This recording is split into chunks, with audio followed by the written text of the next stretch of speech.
Bienvenidos, muy buenas noches a otro episodio de La Otra Trama con Javier García y quien les habla, ¿no? Ariel Ferrentino. Bienvenidos y muy buenas noches. Ahí estamos. Bueno, mira, Javier García, Ariel Ferrentino, Ahí conducción. estamos. Parecemos de una seccional Parece de la CGT. Una lista, conducción. Lista 307. Exactamente. Sí. Bueno, gracias por estar con nosotros nuevamente. Para nosotros es un gran placer volverlos a volver a reencontrarnos. Eso era lo que quería decir, si el coágulo me lo permitía. No, está bien, salió bien, costó, pero terminó saliendo.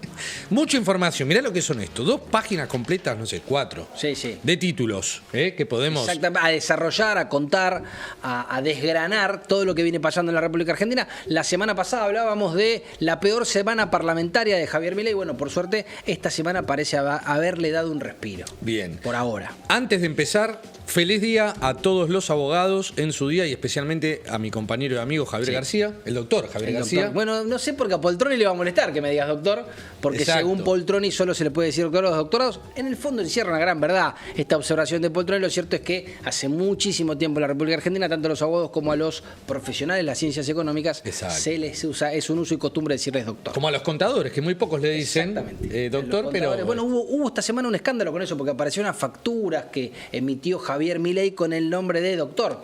Javier Milei, y también le cayeron algunos por esta cuestión del doctor. Está avalado. Los profesionales de las ciencias económicas también se ponen doctor, como Cristina, porque Cristina también se hace llamar doctora. Algunos dirán más profundo el tema del título y demás, pero lo cierto es que Cristina es abogada, se hace llamar doctora y tampoco tiene un doctorado, cosa que parece que a algunos no les molesta. Bueno, hablando de abogados y hablando de Cristina y doctora, hoy vamos a tener un invitado especial que es el doctor y abogado. El abogado, para el Día del Abogado. Exactamente, el doctor Alejandro Faragosi, que fue uno de los primeros en decir que Cristina no era abogada. Exacto, cuando se armó, ¿te acordás con Daniel Sapsay? También era uno de los hombres que señalaba esta cuestión del título de Cristina, incluso hubo una causa judicial. Siempre fue borroso lo del título de Cristina. Lo cierto es que nunca hizo esta cuestión de acá está. Creo que una vez apareció un analítico y demás cuestiones. Pero bueno, lo cierto es que es reconocida como abogada Cristina, la doctora Cristina. Bien. Bueno, y también quiero celebrar que ha llegado nuestra productora, Mirá. Llegó temprano. Sí, llegó temprano. sí, bueno, llega a la hora que quiera. Exacto, es porque es productora. Manda la producción. Exactamente. Bueno, le mandamos un saludo a María Julia Oliván. También le mandamos un saludo. Y a Mariano Roa, un amigo de la casa. Que lo retuvieron hasta el último momento porque, claro, no la dejaron llegar a horario. ¿Cómo factura nuestra productora? Está en todos lados y acá se va a otro lado, seguramente así. Pero bueno, que no se empiece a dar un poquito más de prioridad, porque si no... Vive lejos, además del canal. Mirá. Muy lejos. Como a 150 metros más o menos. La cantidad de barrios porteños. Bueno, empezamos con el primer tema. ¿Por dónde te gustaría arrancar, Javi García? Vamos a empezar por el Congreso, que la semana pasada dio la nota, generando los rechazos, y esta semana está un poco más tranquilo. Podemos hablar de que el veto que anunció Javier Milei que va a hacer sobre esta reforma a la movilidad jubilatoria, este aumento, este reconocimiento a los jubilados por la inflación de enero, bueno, hasta ahora no salió el veto. ¿Hasta cuándo tiene tiempo Javier Milei? Hasta el 5 de septiembre tiene plazo legal para mandar el veto al Congreso. ¿Por qué no lo mandó todavía? Algunos dicen porque están afinando la redacción y algunos porque insisten, le golpean la puerta, piden que el veto sea parcial, que no sea total, porque si el veto es parcial, dicen que no van a insistir con los 2/3. ¿Qué pasa si insisten con los 2/3? El veto de Milei tampoco alcanzaría a voltear la norma.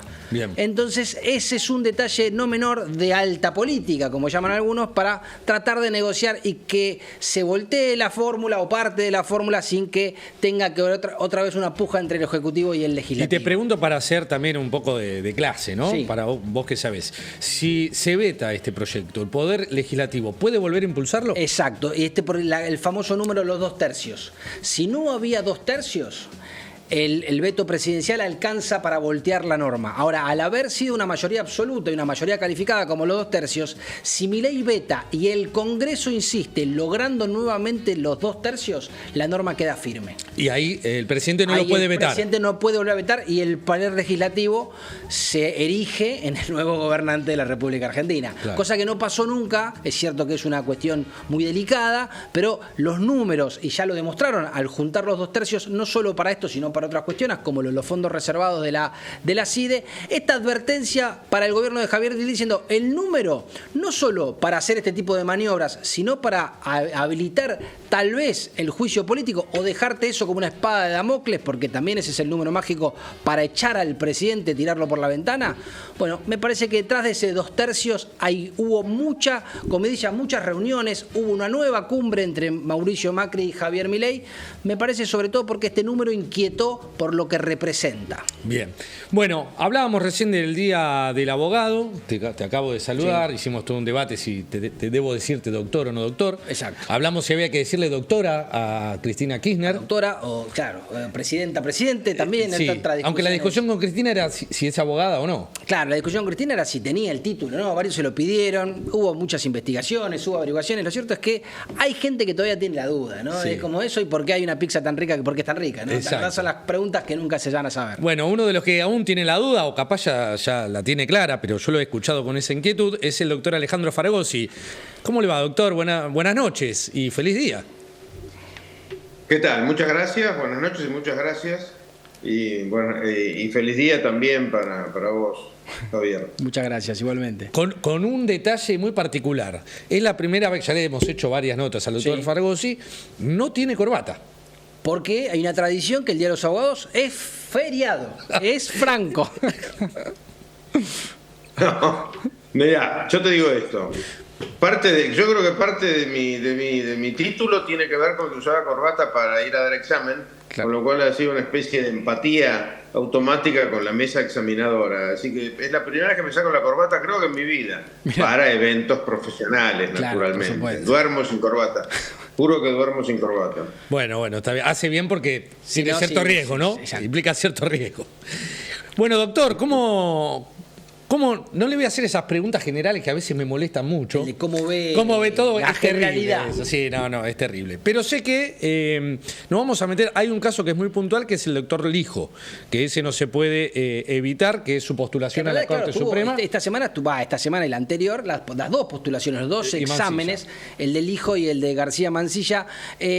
¿Cuál fue el que te dio una sensación de que parece que no reúne los requisitos que los legisladores pretenden? Porque pareciera ser que una animosidad más grande con uno que con otro. O un tamiz diferente, ¿no? Sí. Sí, nunca tenemos que olvidar, cuando uno analiza estos temas políticos, jurídicos, me parece que nunca hay que olvidar la realidad. La realidad es que el partido peronista, hoy en día el partido peronista kirchnerista, porque terminan estando unidos siempre, es el que viene dominando el Senado desde 1983. Y por eso tenemos la justicia que tenemos, que es floja, y por eso ocurren casos como el de Lijo, por un lado, que está apadrinado por Lorenzetti, que fue designado por Kirchner y que él mismo se considera y ha dicho con orgullo que es peronista y ex montonero, y por el otro lado con García Mansilla, al que efectivamente parece que ha habido mucha más vocación interpeladora con García Mansilla que con Lijo, pese a que Lijo tiene los peores índices que puede exhibir Comodoro Pi en materia de velocidad de expedientes, sentencias y demás. Pero a mí, honestamente, no me extraña nada. La Argentina es eso, la Argentina es un país dominada, por lo menos, no sé si gobernada, porque han habido periodos en los que no lo fue, pero sí dominada o predominada por el peronismo. Mientras eso ocurra, vamos a seguir en 1945, ¿no? Ahora, Alejandro, yo te quiero hacer una pregunta con relación a esta nominación del Lijo, que incluso reconoció el propio ministro de Justicia hoy, fue a pedido de Lorenzetti. Ahora, ¿no crees que hay una coherencia, por lo menos en el gobierno de Javier Milei? Porque Javier Milei dijo en campaña, cuando le preguntaron por la Corte Suprema, dijo: yo le voy a preguntar a la Corte quién quieren que sea, que me colaboren ellos para nombrar a un hombre que ellos le tengan confianza, que sea un jurista de nota o determinadas características. Bueno, Javier Milei parece haber cumplido con esa promesa de campaña, porque le preguntó a Ricardo Lorenzetti quién podía ser el postulante. Bueno, el doctor Lorenzetti no es la Corte. Lorenzetti es un juez de la Corte, aunque él ha querido ser la Corte durante más de 10 años, en los que se desempeñó como presidente de la Corte, cosa que en sí misma me parece que no va de acuerdo a la Constitución, que establece el principio de rotación en el poder. Sí.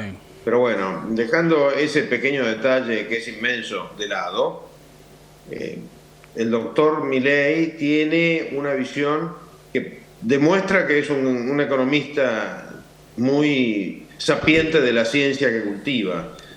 Cuando uno es abogado, que así como nos cuesta entender hasta la partida doble en materia contable, no ya los misterios de la economía, tenemos muy en claro que hay principios claves. Por ejemplo, que a la Corte no la designa la Corte, no solo porque la Constitución no dice eso. La Constitución dice que a los jueces de la Corte los propone el presidente y los aprueba el Senado, sino porque sería terrible esa especie de inbreeding, de autogestión de la Corte. La única manera que existe de que los poderes públicos se renueven y estén más o menos controlados es cuando unos controlan a otros, no cuando uno se hace a sí mismo.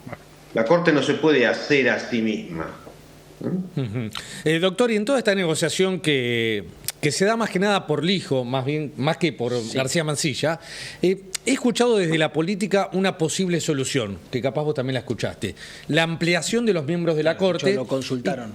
Claro, y que de esa forma podrían estar representadas por los distintos partidos políticos de sobre mayor... para que ingresen mujeres. Exactamente. ¿Esa podría ser una solución? ¿La Corte debería ser ampliada o está bien con la cantidad de miembros actuales? Voy a tratar de usar una metáfora. Si la ensalada vino fea o si los ravioles están fríos, uno no lo soluciona comiendo más postre. Claro. El postre tiene que ser rico y los ravioles tienen que estar calientes. La nominación del Lijo yo creo que es una tragedia. Creo que el doctor Lijo no tiene prácticamente ningún requisito para ser juez de la Corte, salvo estar vivo y ser abogado. Repito, salvo estar vivo y ser abogado, no cumple ninguno de los requisitos de la Corte y por eso presenté contra él 3 impugnaciones de 30 páginas cada una. El tema de si ampliamos o no ampliamos el número de la Corte es otra cuestión. Yo creo que la Corte de 5 es demasiado chica. A mí nadie me va a convencer de algo distinto a lo siguiente: hay que copiar a los que les va bien. Repito, hay que copiar a los que les va bien. Estados Unidos tiene una Corte de 9, a mí me parece perfecto una Corte de 9, funciona bien y sobre todo, ¿saben qué tiene la Corte de 9 miembros? Diluye el poder. ¿Qué quiero decir con esto? En una Corte de 5, el poder lo tienen 3. Sí, no lo con 3 votos se hacen los factos. Claro. Exactamente. En una Corte de 9 se necesitan 5. Claro, más porque tiene que haber más de la mitad. Y eso que pareció una tontería, de 3 a 5, es muchísimo más. Sí, claro. De hecho, pongamos un ejemplo. Supongamos que en la Argentina funcionase del todo bien, que la verdad es que institucionalmente hacemos agua por bastantes lados. Las Cortes provinciales creo que ninguna tiene 5, creo, no me dediqué a estudiar el tema, pero sí. De hecho muchas Cortes la memoria, le falta designar a distintos jueces que fallecieron o se fueron. Creo que la provincia de Buenos Aires está funcionando con menos jueces de los que debería tener. Por eso, entonces, ¿cuál es el tema? Con Lijo tenemos un problema serio, y es que Lijo es un mensaje terrible en muchos aspectos. Primero es el mensaje de hacemos lo que Lorenzetti quiere. Ese mensaje es devastador. Claro. El doctor Lorenzetti, yo tengo profundísimas discrepancias con él, sobre todo en la materia de Milei, sobre todo en materia de liberalismo. El doctor Lorenzetti convenció a Cristina Kirchner de que había que cambiar el Código Civil que no había cuestionado ni el ERP. Claro. Repito, ni el ERP. Cambiaron el Código Civil, que era una obra jurídica maravillosa de Vélez Sarsfield, sancionaron uno nuevo, que es un código bastante antiliberal, donde buena parte de las decisiones de los individuos las toman los jueces son el Estado, eso es estatismo. Entonces tengo con el doctor Lorenzetti una seria discrepancia ideológica en esa materia. No creo que ningún juez de la Corte deba estar más de un mandato y después eventualmente ser renovado con otros mandatos en el medio como presidente, creo eso. Sí, no lo cree, evidentemente, claro, porque tuvo 10 años. Y por el otro lado, sí, que vaya rotando, exactamente, Javier. Y por el otro lado, el doctor Lijo es un mensaje a todos los jueces que se desloman para tener sus juzgados al día, hacer las cosas bien y rápido, en el sentido de que da todo igual. Y acá quiero pasar un aviso que es muy importante, que no lo olvidemos. Sí. La Corte Suprema, a ver si esto tiene que estar muy claro, es muy importante. La Corte Suprema no es el último grado de ascenso de un juez. Repito, la Corte Suprema no es el último grado de ascenso de un juez. La Corte Suprema es distinta a todos los demás juzgados y por ese motivo sus candidatos no pasan por el Consejo de la Magistratura. Claro. El grado máximo de ascenso de un juez es la Cámara de Apelaciones. Claro, y cuando hay Cámara de Casación, la Cámara de Casación. La Corte es el mecanismo que tiene nuestra Constitución para ventilar, uso esa palabra muy a propósito, al Poder Judicial, pudiendo incorporar en su cabeza, en su máximo organismo, a abogados de la matrícula. No a abogados de 30 y pico de años, como quiso Cristina con un candidato que tenía bendición papal, sino a abogados que están de vuelta de un montón de temas y que precisamente por su edad, como pasa en Estados Unidos una vez más, no vienen a ser parte de una carrera política, sino que vienen a terminar la carrera judicial o la carrera jurídica, mejor dicho, de su vida. Nada de todo esto se está haciendo, es una desgracia que esto no esté ocurriendo, y por eso yo creo que tenemos que proteger al gobierno del presidente Milei, en quien confío, a quien respeto, a quien le tengo afecto personal y quien creo que puede ser un gran presidente en la historia para la Argentina. Lo tenemos que proteger no de un caballo de Troya, de una tropilla de caballos de Troya que la oposición, sobre todo la oposición del PJ, del Partido Justicialista, que nos viene, como dije, predominando desde 1945, le quiere meter, sea a través del hijo, sea a través de otros importantes personajes que están en el gobierno de él y que la bonomía y la pureza intelectual de Milei ha tomado, pero en contra de su propio interés. Ahora, pensemos esto, sí, perdón que sea tan largo. No, está bien. Yo no creo que sea justo, ni para nosotros como ciudadanos, ni para la Argentina, ni para el propio Milei, que el legado judicial de Milei, uso este giro que usan mucho los norteamericanos, que el legado de Milei para la justicia sea el hijo. Sería terrible. Ahora, Alejandro, hasta ahora pareciera ser que hay un interés muy grande del gobierno de Milei en que sea el hijo, porque de hecho Paul Troni era un senador que se oponía ferozmente, tal vez de una manera poco agradable, a la nominación del hijo, y terminó eyectado del bloque de la Libertad Avanza. Y además hay otra particularidad, por ahí se le exige a Milei poder lograr poner un nombre en la Corte Suprema de la Nación cuando no puede sacar siquiera un decreto de necesidad de urgencia. Y me parece que ahí también hay una cuestión donde me parece que el Milei está lejos de poner tal vez el candidato ideal. Dos cosas. Exacto, Javier, pusiste para mí el dedo en el ventilador en el buen sentido. Cosa número uno, cuando uno tiene una determinada personalidad, en general esa personalidad la tenés en todo. ¿Sí? Sí. Esto es una característica que habría que hablarla con un psicólogo, no conmigo, pero los abogados somos multivalentes, así que como somos polivalentes o multivalentes, podemos hablar casi de todo. La característica de coraje, de pasión y de profundidad de las reformas que quiere hacer Milei vienen de su personalidad, y esto también se demuestra en el tema del hijo. Sí. Él está convencido, el punto es que no es perfecto Milei ni ninguno de nosotros, y creo que en esto se equivoca.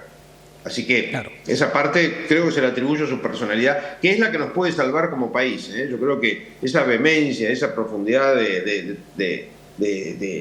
trabajo de Milei es la que nos puede sacar de este marisma. Y por el otro lado, Javier, decís una cosa muy, muy interesante, que es la siguiente. A veces es mejor que queden las vacantes. Repito, a veces es mejor que queden las vacantes. El presidente Milei no tiene mayorías en el Congreso suficiente como para hacer las cosas que él quiere, y me parece que es el momento de repetir lo que algo ya hicimos como oposición. Yo en ese momento estaba Juntos por el Cambio, ya hicimos como oposición en los años 2012 a 2014. Como no había manera de cubrir las vacantes judiciales sin depender de la voluntad de Cristina Kirchner, ¿qué preferimos en el Consejo de la Magistratura? No cubrirlas. ¿Por qué? Porque un juez es una persona, y esto es muy importante que lo tengamos en cuenta, no solamente que maneja nuestra vida desde antes de nacer y después de morir. No estoy exagerando. Puede prohibir o permitir una inseminación artificial con óvulos o con espermatozoides congelados, y es el que decide qué pasa con nuestros bienes en nuestra sucesión, o sea, cuando ya morimos. No solamente eso, sino que además duran hasta los 75 años. En el caso del hijo, si el hijo sale nombrado, mi nieto va a ser mayor de edad y su juez va a ser el hijo. Claro, porque tiene menos de 60, ¿no? Sí. ¿Cuántos años tiene el hijo? Creo que 55. Sí, menos de 60. El hijo tiene 54. Sí, menos de 60 años. O 56, por ahí. Sí, por ahí anda. Sí. O sea, serían 20 años. Va a estar, exactamente, va a estar un montón de años. Y entonces hay momentos en los que uno dice, bueno, mejor que siga la vacante, que siga la vacante del hijo y la vacante de otros jueces. Y veremos. Hasta que cambie la conformación. No hay problema, las vacantes. ¿Cómo? Hasta que cambie la conformación de las cámaras, vendría a ser. Exactamente. Eso me lleva a otro punto que me parece medular. El Congreso está formado hoy por hoy con las mayorías derivadas de la primera vuelta de la elección del año pasado. De la primera vuelta de la elección del año pasado. Sí. Pero Milei tiene las mayorías de la segunda vuelta de la elección del año pasado. Entonces, ese 56-57% de Milei no tiene reflejo en las cámaras, claro, donde influye mucho ¿cómo decirlo sin entrar en el Código Penal? Influye mucho el sistema que utilizó el señor Massa para salir primero en las elecciones en la primera vuelta, sí, que fue patinarse un PBI. Sí. Patinarse un PBI, nuestro PBI, claro, porque el PBI es de la gente, no del gobierno. Sí. ¿Correcto?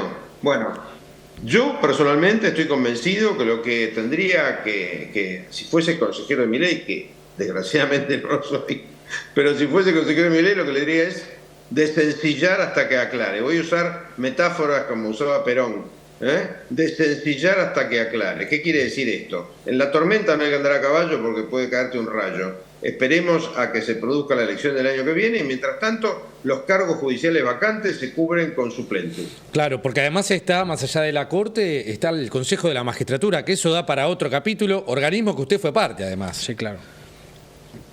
Sí, exactamente. El Consejo de la Magistratura está tan salido del foco que le fija la Constitución que hasta hay una familia ahí adentro. Padre e hijo Recaldes. Los Recaldes, claro, Recalde. claro, tal cual, exactamente. Que se supone que representan a dos estamentos. ¿Qué son los estamentos? Para que el público que no está en este tema lo entienda. Uno es el estamento de la política, otro es el estamento de los abogados, otro el estamento de los jueces. Bueno, resulta que padre e hijo están en dos estamentos distintos. En realidad están en un solo estamento, que es el PJ. Claro. El PJ viene marcando la línea de la Argentina desde 1945 y es hora de que eso se termine. Bueno, hay que sacar más votos, ¿no? Claro, hay que ganar. Exactamente. Hay que seguir. Milei lo sacó. Claro. Milei lo sacó en la segunda vuelta. Creo que como viene, los va a sacar en la elección del año que viene. Así que él desencillaría hasta acá claro y que la justicia se arregle con los suplentes. Ya ha pasado antes. Y Alejandro, y con García Mansilla, después de la entrevista, del examen que lo hicieron ayer, ¿qué mirada tenés sobre el rol? ¿Es un académico, si querés, como más de nota para un cargo como el de la Corte? Déjame agregar algo antes de la respuesta, además de haber borrado todo su perfil en las redes sociales. Sí. Una cuestión muy curiosa, pero me gustaría saber tu opinión profesional. Sí, yo no lo conozco personalmente. La verdad que no lo conozco personalmente. Bueno, con Lijo estuve una sola vez en un entierro que fue precisamente el de Nisman. Tampoco se puede decir que lo conozca, ¿no? Claro. En un velorio más que un entierro. Pero al doctor García Mansilla no lo conozco. Sí tengo una cantidad grande de amigos en común. Sé que es una persona muy seria, muy responsable, con una posición ideológica muy respetable, bastante afín a la mía, no del todo, pero bastante afín a la mía. Lo cual no es nada importante, porque acá quiero pasar otro mensaje. Tenemos que terminar con esta manía de que todos tienen que ser nuestros clones. O sea, hay personas que no son los clones de uno y son macanudas y son inteligentes y son positivas para la comunidad. Creo que García Mansilla es todo eso, es inteligente, es positiva para la comunidad, es un hombre que sabe, que se ha dedicado al estudio y a la práctica del derecho. ¿Por qué hago hincapié en la práctica del derecho? Porque todos nosotros, todos los seres humanos, cuando nos dedicamos muy intensamente a algo, empezamos a vivir en una burbuja de ese algo. Entonces te aparece un arquitecto que te sugiere que pongas un piso blanco en el baño y al primer pelito que se cae queda sucio. ¿Por qué? Está tan metido dentro de la estética de la arquitectura que se olvida de la vida real. Y es que hay motas de polvo y pelitos sueltos por el mundo. Bueno, en la justicia pasa lo mismo. Creo que no hay nada peor para una corte que nombrar jueces en la corte. Porque los jueces vienen de un mundo irreal, donde se han pasado toda su vida, en la cual cobran unos sueldos maravillosos, tienen una jubilación que no se puede creer. No pagan ganancias. Del rey de España. No pagan ganancias. Todo el mundo le dice su señoría o vuestra señoría. A ustedes alguien les dice vuestra señoría. Bueno, a ellos todo el mundo le dice vuestra señoría, porque es el trato que se les debe dar. Y eso hace que empiecen a perder noción de la realidad. Uno de los ejemplos es que no entienden que los días se cuentan en minutos, no en años. Y por eso hay tanta lentitud en tribunales. ¿Es positivo que tengan la estabilidad que tienen? ¿Es positivo que esté organizada la justicia como está? Sí, lo es. Pero también es positivo que en el máximo organismo del Poder Judicial, que es la Corte, haya viento fresco de vez en cuando, con gente que se pasó toda la vida trabajando como abogado, que conoce la parte de afuera de la realidad, no solamente la parte de adentro, y eso hace que haya más equilibrio. Bueno. Sí, yo te quería hacer una pregunta. Dale. Si salís de Alejandro Fargosi, de tu opinión como Alejandro Fargosi, sos por un segundo Javier Milei, y vos ves que tus dos candidatos les preguntan sobre los DNU que vos firmás y que te hacen gobernar mejor porque no tenés mayorías, y uno dice que está bien, que hay que estudiarlos, bueno, sale con una salida elegante política, y el otro dice los presumo inconstitucionales. ¿Quién te sirve más para ser candidato o juez de la Corte? ¿Sos el presidente? Ay, la inteligencia de los periodistas es un problema para los entrevistados. En el caso mío estoy desafiando, sí, es un elogio pero afilado. Estoy desafiando dos mentes brillantes. Ese es uno de los puntos que nadie dice. Cada uno de nosotros está cumpliendo un rol. En este momento ustedes son entrevistadores, yo soy entrevistado, y en términos generales, Milei es el presidente y nosotros somos los ciudadanos. Y esto que preguntás vos, Javier, es medular. Sobre todo para entender la decisión de Milei. Claro. La decisión de Milei es muy parecida, así como lo comparo con Sarmiento en otros aspectos, y es un elogio para Milei, es muy parecida a la de Churchill, cuando tuvo que encarar la Segunda Guerra Mundial y se tuvo que aliar con Stalin. Claro. No porque Churchill estuviese cerca de Stalin, que estaba bien lejos, y de hecho fue Churchill el que introdujo en el 46 el concepto de la cortina de hierro. No por eso, sino porque lo prioritario dentro de la escala de valores de Churchill, y tenía razón, era vencer a Hitler. Con lo cual tenía que tener a Rusia de su lado. En el caso de Milei, dentro de su concepción, y esto no lo comparto del todo con él, ojo, pero yo soy un abogado común. Exacto. Y él estaba en un panel conmigo y después terminó estando el presidente. O sea, evidentemente yo no estoy para darle lecciones a Milei. Eso es clarísimo. Bueno. Algo mejor que yo, y eso seguro. Bueno, pero dentro de la concepción de Milei, lo medular es la economía. Él, me imagino que dice, como aquel famoso líder militar que mandó traer su caballo y lo mató, y le dijeron, no, pero ¿cómo matás a tu caballo? Y el tipo contestó, mira, si gano la batalla voy a tener muchos caballos, si la pierdo no voy a necesitar caballo. Bueno, claro. Lo que piensa Milei es que la lucha es la económica, y si él no logra triunfar en la batalla económica, no va a sobrevivir como gobernante. Claro. Entonces dice, si yo para triunfar con la batalla económica tengo que convencer a los kirchneristas de que me voten las leyes, nombrándoles al hijo, lo nombro y después veo cómo me arreglo. Claro. Me imagino que esa es la explicación racional. Pero ¿qué pasa?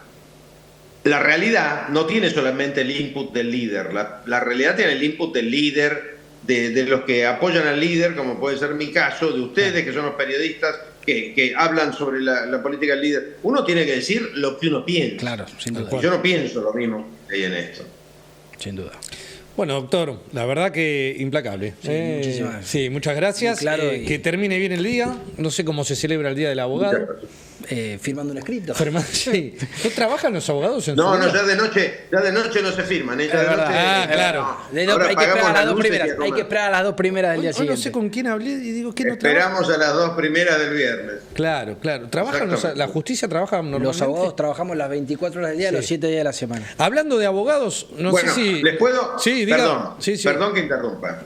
Quiero reivindicar a un querido amigo que me ha saludado hoy también, que es Llamas de Madariaga, Enrique. Abogacía, va a recibirse. Pero hablando del tema de la lentitud de la justicia, Enrique siempre dice lo mismo, y es cuando era joven, él dice, cuando él era joven y paseaba por tribunales, o iba a tribunales de noche, veía un montón de ventanas de gente, de jueces que estaban trabajando, pese a que era ya entrada la noche. Hoy en día está todo apagado. Claro. Sí, se los encuentran en las canchas de golf. Es bastante notable eso. Al mediodía se los pueden encontrar. Eso lo decía un periodista también con respecto a los funcionarios públicos, me acuerdo en el gobierno de Macri, y decía, a las 6 de la tarde se van todos al gimnasio. Pero eso es tarde ya. Hoy en día ya es tarde. Pero una cosa que bien señala Alejandro, para que no olvidemos el país del que venimos, Llamas de Madariaga se fue del país porque se sentía amenazado en su Exactamente. Exactamente. No solo se sentía amenazado, no era una sensación. No, se le sucedieron algunas cosas muy extrañas, muy extrañas. Para no perder de vista del país la casa. Le tirotearon la casa, exactamente. Exacto. Bueno, doctor, ahí teníamos varios temas, pero tenía lo de Burlando también, pero no lo quiero comprometer. ¿Sabes qué tema puede ser interesante también? Para molestar un segundo, es ¿qué opinión tenés sobre el rol del ministro de Justicia, sobre Cuño Libarona, que tuvo una semana con algún desliz raro, sobre todo en declaraciones, donde compró discursos que evidentemente él no tenía leídos? No terminé de entenderla esa situación. O no supo explicar lo que él cree que es una ideología del gobierno, pero él no la supo explicar, no se supo montar sobre esa. O no leyó el discurso antes. Perdóname que te interrumpa. Estoy tratando de entenderlo. Evidentemente se sorprendió con lo que estaba leyendo, pero me parece que lo que decía, si bien tenía cierto sentido, lo explicó tan mal y fue tan malo lo que dijo que obviamente se utilizó para golpear fuertemente al gobierno de Javier Milei. Después salió a aclararlo, me parece que la aclaración ahí intervino un asesor que me imagino que tuvo valor para intervenir y le dijo, como para que pare, ¿no? Me parece. O el asesor le escribió. Eso es lo que no entendí. Él le dice al asesor como que el discurso es el mismo que uno de Milei y lo dice con el micrófono abierto. Bueno, una torpeza comunicacional, si se quiere. Pero ¿qué mirada tenés? Porque dentro de todo es el hombre que propicia también lo del hijo. Hoy cometió, si querés, también creo la imprudencia de reconocer que el hijo es un hombre de Lorenzetti. No se entiende bien a dónde. Bueno, ayer en realidad lo reconoció. ¿Por qué hace ese tipo de declaraciones el ministro de Justicia? El ministro de Justicia no es amigo mío, sí lo conozco, lo respeto, es un hombre muy inteligente, pero en este caso ha sufrido las consecuencias de estar en muchos temas a la vez. Cuando uno a veces tiene que dar un discurso y no tiene tiempo de estudiarlo, o de prepararlo, o de leerlo siquiera, en un tema que es terrible, porque cuando uno habla ni yo me atrevo a hablar de ese tema y miren que no le escapa. Cualquier palabrita es malinterpretada. Porque no hay manera, esos temas están gobernados por las almas belias, como dice Pichetto, bien pensantes. Y no solamente por las almas belias, sino por la prédica del progresismo, que tanto mal le ha hecho a la sociedad occidental.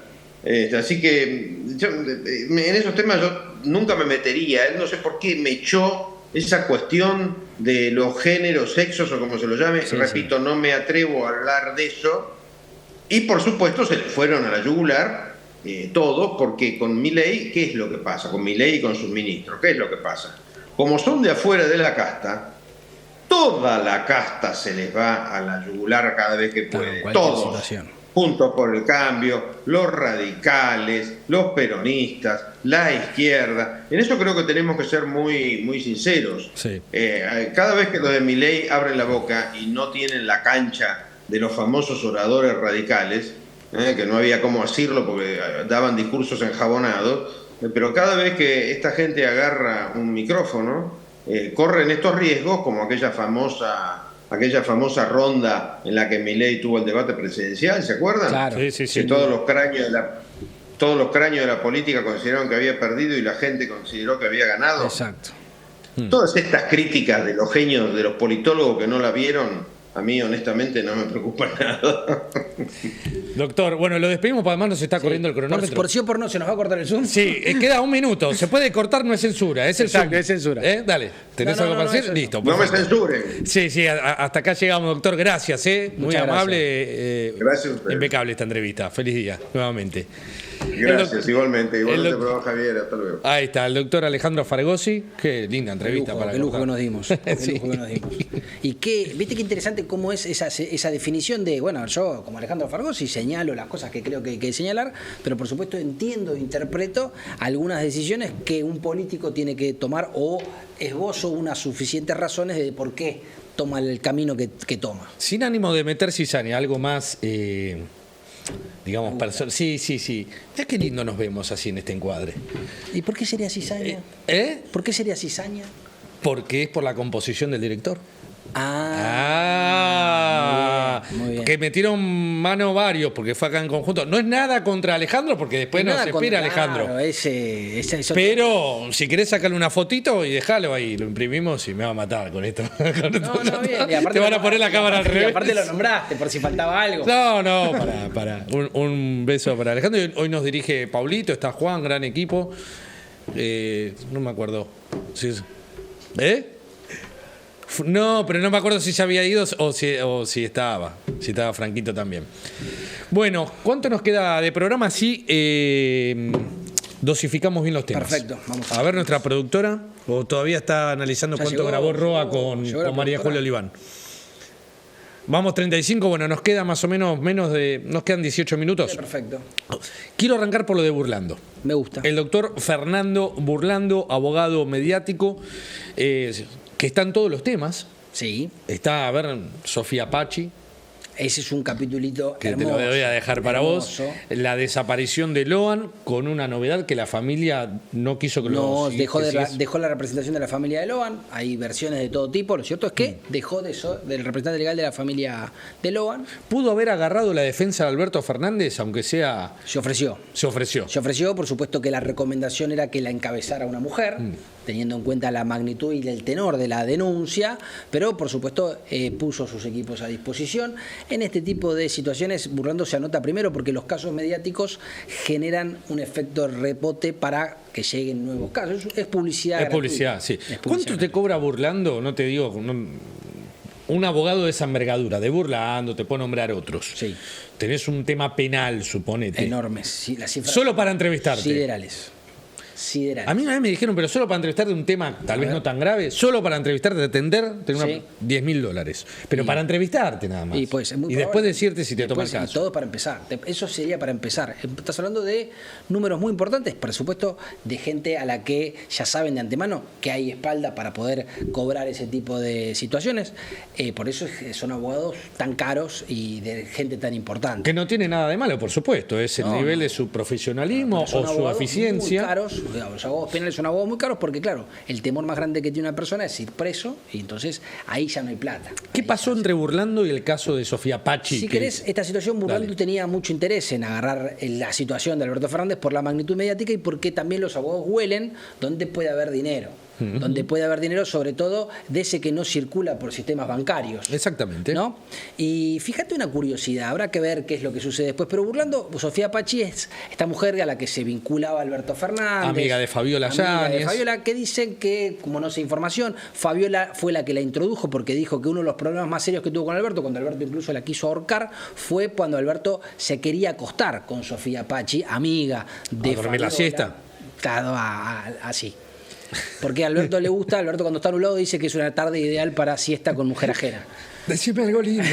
Decime algo lindo. Bueno, dale, lo cierto es que Burlando no pudo agarrar las figuras principales, pero agarró a la representación de Sofía Pachi y dijo algo. Sofía Pachi va a declarar la semana que viene, se postergó la declaración de Sofía Pachi y dijo que ella tenía la perilla para que la causa avanzara, que ella iba a prender el ventilador o que tenía información para prender el ventilador. ¿Por qué un abogado hace eso en la previa? En general, porque está esperando que lo llamen, ¿no? Está subiéndose el precio de la declaración por la información que tiene y la información de su representante. Para que piensen los que están implicados, los que tienen, como se dice también en la cola sucia, se asusten y digan, bueno, ¿va a hablar de mí? ¿Qué va a contar? Escúchame, pero y si a mí se olvida de mí, ¿cuánto me sale que se olvide? No digo en este caso puntual, digo en general, es un sistema que funciona de esa forma. Por eso fue muy raro el mensaje de Fernando Burlando en la previa, a 10 días de que declare esta mujer, Sofía Pachi, alertando sobre la enorme cantidad de información que puede destapar esta mujer. Que ya era Burlando el abogado de Pachi cuando se conoció la fiesta de Olivos, que era una de las personas que aparecía y la tenemos a una Sofía que le salían Pachi. fotos. Después hay otras fotos que no las pongamos en este horario No, ahí han circulado. Sí. Diferentes fotos. ¿Era modelo Sofía Pachi? ¿Por qué están esas fotos en ropa interior? Pero pregunto, es curioso, ¿eh? Desconozco. ¿Era una campaña publicitaria o le gustaba subir casi fotos? Todas las secretarias que frecuentaban a Alberto o gente que estaba cercana, aparecen fotos no solo de su vida de civil, sí, señor, sino de fotos de otro tipo bueno, eran mujeres vistosas. Se ve que a Alberto le gustaba. ¿Sabes a quién compartía ese vicio? Con Gerardo Milman. ¿Te acuerdas cuando fue el escándalo Jerry Milman? Sí. Que también estaba siempre rodeado de bonitas, Miss Argentina, que tuvo todo el problema de la acusación sobre lo de Cristina. Una asesora, ¿no? Surgió todo un lugar donde parece que Milman le gustaba estar rodeado de bellas mujeres, incluso lo corren porque se descubre que, bueno, a través de estos contratos o a través de estos cargos y demás, una práctica que descubrimos que tenía Alberto Fernández de entregar cargos públicos a cambio de, bueno, uno vaya a saber. De que le digan algo lindo. Cercanías, claro, que le digan algo lindo. Bueno, otro tema que nos interesa, nosotros lo seguimos desde hace mucho, es el caso de La Rioja. Sí. Una provincia que ha emitido sus propias monedas. El chacho. El chacho. Con el que le paga a los empleados públicos. Exactamente, nos ha hecho volver al 2000, al 2001, donde cada provincia tenía su propio bono provincial. Sí.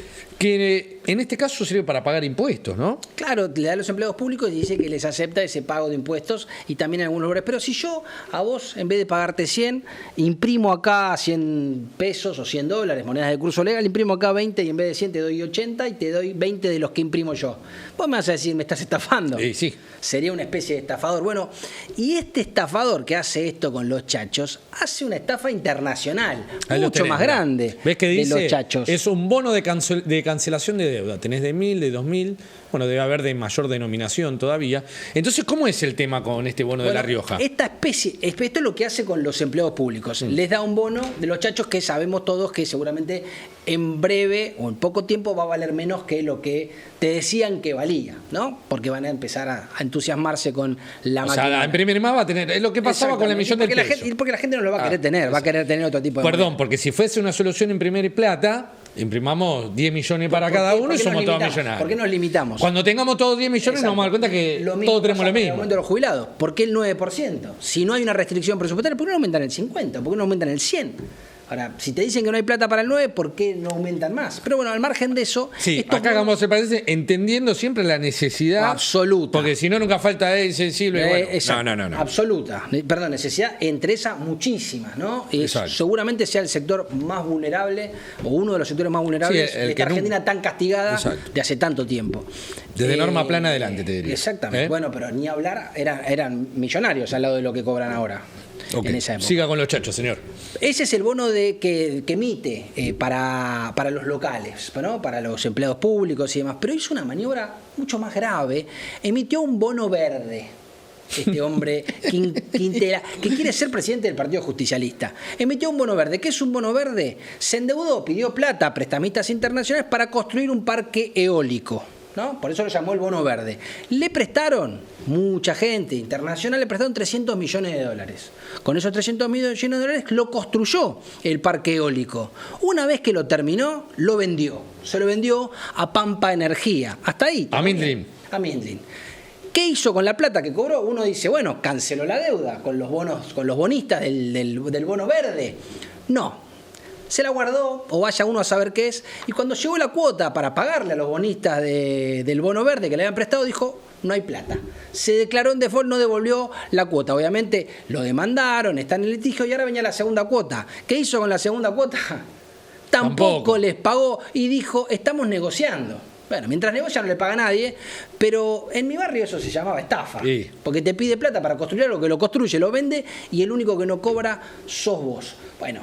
¿Y los 300 palos están asentados en algún balance, calculo? ¿Están en algún asiento? Son la deuda que tomó La Rioja. Digamos, ¿los tiene esos 300 palos que ingresaron o no están? No, bueno, los utilizó. No nos olvidemos de los 600 de IPF de la regalía de Santa Cruz. La regalía de Santa Cruz. Habrá que ver los números de La Rioja. Lo cierto es que generó un default.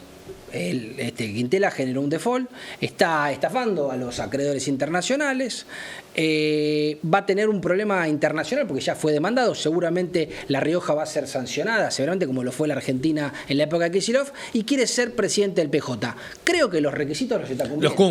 Los cumple sí. Para ser presidente. Le faltaría alguna cuestión de género o alguna demanda de género a Quintela, alguna denuncia para realmente cumplir el checklist completo de ser presidente. El otro checklist es que recibió el rosario de su santidad, el mismo que te dio a vos la primera comunión. Exactamente. Ya vamos a encontrar la foto. También es cierto, ese rosario tan peronista. Lo recibió el Papa hace pocos días. Hace poco lo recibió el Papa. Sí. El Papa dentro de poco también, la segunda quincena de septiembre, va a ser un hecho muy particular porque va a recibir a la CGT como entidad.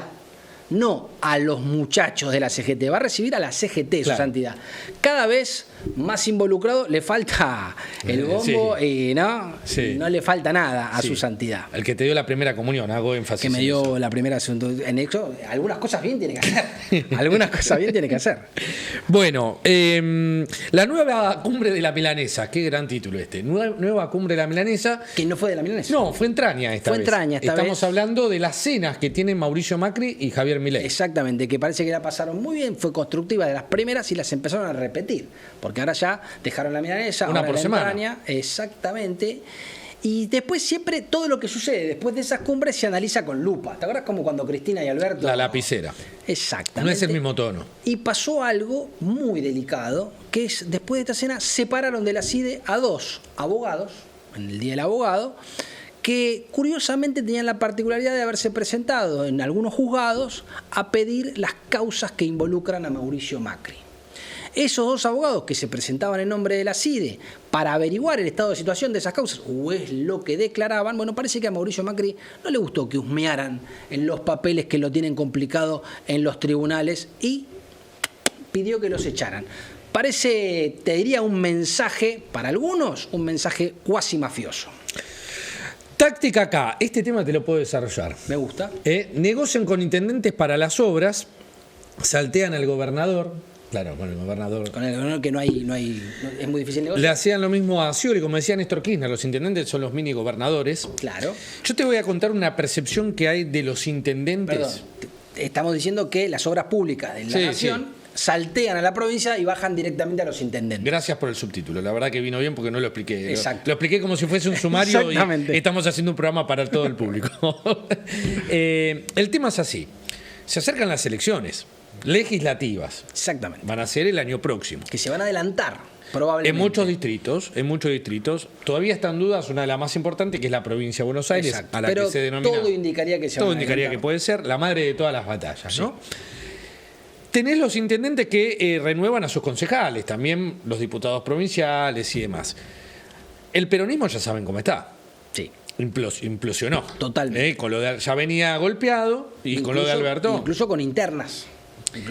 Juntos se desintegró, ya no es más Juntos, y el PRO, solo por su mismo sello, mide alrededor de 5 puntos en la provincia de Buenos Aires, según las principales encuestas. ¿Qué planifican la mayoría de los intendentes de cómo hacer estas elecciones locales? Con listas vecinales. Mira. Porque creen que es el momento, los intendentes, de jugar el vecinal, el voto local, la gestión del intendente. Necesito tu voto, necesito tu apoyo. No tiene nadie que traccione arriba. Exactamente. Se quedan con los más, no solamente que no tienen nadie que traccione arriba, sino a los posibles que pueden tener, creen que les tira para abajo. Claro. Al menos hoy. Sí, claro. ¿No? Es lo que hoy están viendo. Y si esto sigue así, te digo por palabra de intendentes peronistas, muchos que los sorprenderían no descartan en el año 2027 tener la camiseta de La Libertad Avanza. Mira vos. Claro, porque ven que la economía, en algún sentido, por lo menos viene cumpliendo los pasos que venía declarando Javier Milei, con lo cual especulan que si se siguen cumpliendo los pasos declarados por Javier Milei, el año que viene sería un mejor año que este. La gente y las encuestas revelan que hay cierta esperanza de que eso sea así, o por lo menos no hay una desesperanza, y empiezan a decir, bueno, si esto llega a ser así, ¿de qué nos vamos a disfrazar? Porque vos pensás que en el peronismo, en las últimas reuniones que hubo, se habla de que en la provincia de Buenos Aires la encabecen Sergio Massa y Mayra Mendoza. Sí. ¿Cómo es eso? Ahora te voy a contar un dato que le voy a mandar un video a Haas. que me parece fabuloso, pero contalo bien. Que la lista, está todo en el terreno de las especulaciones de lo que serían candidatos el año que viene en la legislativa. Se habla de que Sergio Massa podría ser el candidato que atrae en la provincia de Buenos Aires, un hombre que le ha ido generalmente muy bien en la provincia de Buenos Aires, salvo cuando fue candidato a presidente, y Mayra Mendoza. ¿Por qué? Porque es la mujer que quieren empezar a preparar para que sea la reemplazante de Axel Kicillof, porque más allá del destino de Axel Kicillof, lo que se sabe es que no tiene reelección. Tienen que elegir a alguien que lo reemplace y pareciera ser, o todo empujaría, o están tratando, sobre todo Máximo Kirchner y Cristina Fernández de Kirchner, de que la nueva elegida, la señalada con el dedo, porque siempre es con el dedo en el peronismo, sea Mayra Mendoza. Bueno, le estoy mandando este video a Jazmín, que ahí te va a llegar, Jaz. Es muy importante. Esto ocurrió esta semana en Tigre. Se convocó un congreso... Sí.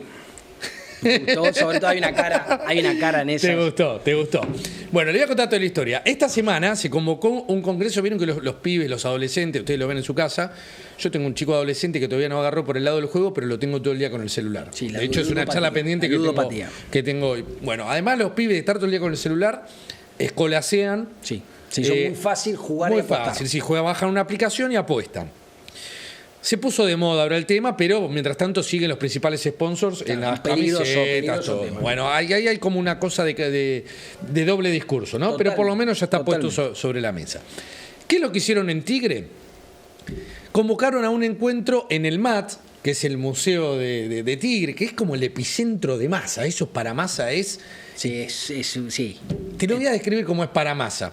Pero primero te voy a contar lo que pasó. Lo convocó Julio Zamora, el actual intendente de Tigre, que está peleado con Massa. ¿Sabes? Él que le ganó las elecciones a su mujer. Exactamente. A Malena Galmarini. Además, este video lo moderó, ahí tenés, a Zamora en el MAT, este es el Museo de Tigre, que muy conocido. Ahora van a ver las caras. Mirá, Facundo Manes. Facundo Manes. Hay muchos que no aparecen, te veo. Mirá. Está divertido Facundo Manes. Randazzo, Bocio, sé que estuvo Facundo Moyano. Mucho de lo que sería parte de los representantes de este bloque federal, que son 16 que conduce Pichetto. Sí. Ahí lo tenés a Facundo Manes. ¿Sabés que moderaba esto? Mariano Realini. Mirá vos. Nuestro amigo Mariano García Realini, conductor que todavía, de Manes, que todavía no descubrió para qué equipo juega, me parece, ¿no? Exactamente. Bueno, esto es toda una foto, realmente. Ustedes pueden decir, bueno, ¿una foto para quién? Sujarchuk, el intendente Ariel Sujarchuk, mira, ahí está Mariano también. Bueno, ¿qué es lo que sucede con esto? Se sacaron una primera foto que son todos los que quedaron sueltos. Manes de Juntos quedó suelto. Que pasen su poder. Claro. Los que están con el pase. Por eso yo te hablaba esto de la lista vecinal, la lista corta, ¿no? Varias noticias sobre esto.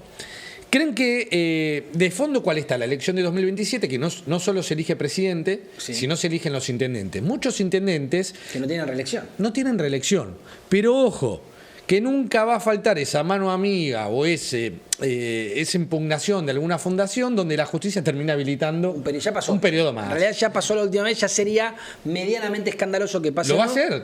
No, el intento lo van a hacer. El intento lo van a hacer, pero sería medianamente escandaloso porque ahora lo que hicieron es, bueno, se cambió la ley durante mi primer mandato, no me podés contar mi primer mandato como primer mandato sería el segundo. Exactamente. Bueno, se interpretó así, muy generosamente se interpretó de esa manera. Ahora, no hay ninguna interpretación válida, aunque sea la única que hay es levantar la mano y voltear la norma. Por ahora los números parece que están lejos de eso. Mientras tanto, más allá de lo legal, de lo que va a pasar en el año 2027, Zamora masticó felicidad, el intendente de Tigre, porque está peleado con Sergio Massa, y como a mí me lo describieron es hacer un acto, sacarse esa foto con Manes justo ahí en el Museo de Tigre, es como vos divorciarte de tu pareja y ver en las redes sociales que la nueva pareja... de tu señora, de tu mujer, esté usando tu parrilla con el delantal que dice el mejor asador. Claro, es como River dando vuelta a la tocarte los bigotes. ¿Entendés? River dando vuelta a la cancha de Boca. Parece, tengo entendido, que llegó un mensaje de Sergio Massa a Julio Zamora, que ya no tienen buena relación, pero obviamente el diálogo lo mantienen, y le dice, te sacaste una foto con Massa en el MAT. Y Zamora, el intendente de Tigre, tengo entendido que respondió, no sabía que tenía que pedirte permiso. Es una realidad, una respuesta muy realista para Sergio Massa, que evidentemente todavía no conoce, raro que no conozca, que en el peronismo siempre se dijo que el que pierde barre la unidad básica. Bueno, lo curioso de este acto, que es en contra de la ludopatía, es que se hizo en un salón de casino. Mirá vos.